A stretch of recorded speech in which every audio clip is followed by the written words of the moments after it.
Bon, à partir de là, pour vraiment donner l'impression que c'est un dessin, ce serait intéressant que le dessin n'aille pas jusqu'au bord de la feuille de papier. Comme un vrai dessin, on ne le fait pas aller jusqu'au bord de la feuille nécessairement. Donc, sur chacun des groupes, on peut ajouter un masque de fusion. Donc, le groupe du dessus, masque de fusion. Le groupe du dessous, masque de fusion. Voilà. En ayant zoomé en arrière, et peut-être enlever l'œil en face du calque des traits. Là. Voilà, en traversant le groupe du dessus, dans son masque de fusion. Zoomer en arrière pour avoir de la place, de l'espace vide sur l'écran là autour de l'image. Avec un pinceau en mode d'application normal 100%, en dessinant avec du noir.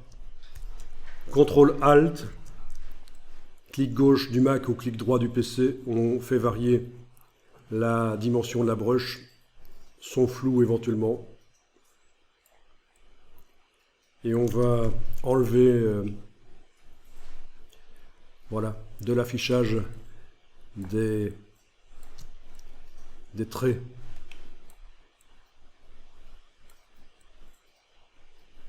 Et bien sûr, comme on travaille dans un masque, on pourra les faire réapparaître en dessinant en blanc. Enfin, quand je dis qu'on enlève des traits, c'est plutôt des taches qu'on enlève ici. Voilà, on enlève des taches. Puis, on peut faire la même chose sur le calque d'en dessous. Je n'affiche que le calque des traits. Je travaille dans le masque de fusion. J'enlève des traits. Voilà. J'affiche les deux. Et ça commence à ressembler à un dessin, quoi. Après, il faut doser, c'est vraiment une question de dosage. Si je juge que c'est nickel, sauf qu'il me reste des taches, je ne vais pas commencer à essayer de les enlever en faisant des réglages. Je vais bêtement, évidemment, faire un calque vide au-dessus de tout et dessiner en blanc dedans.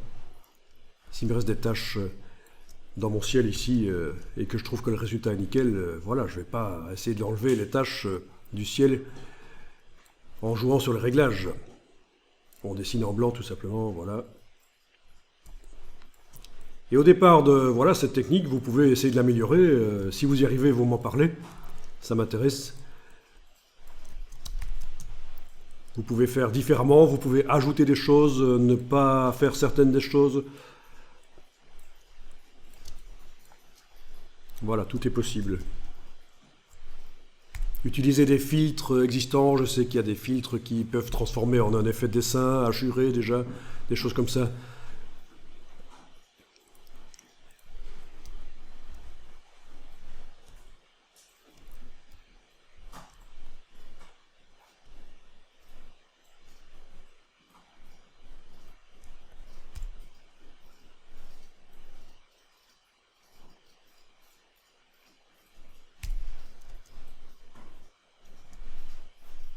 Ok, il ne reste plus qu'à l'imprimer et aller le vendre à Paris sur les petits marchés pour les touristes crédules. Vous imprimez ça évidemment sur un bon papier.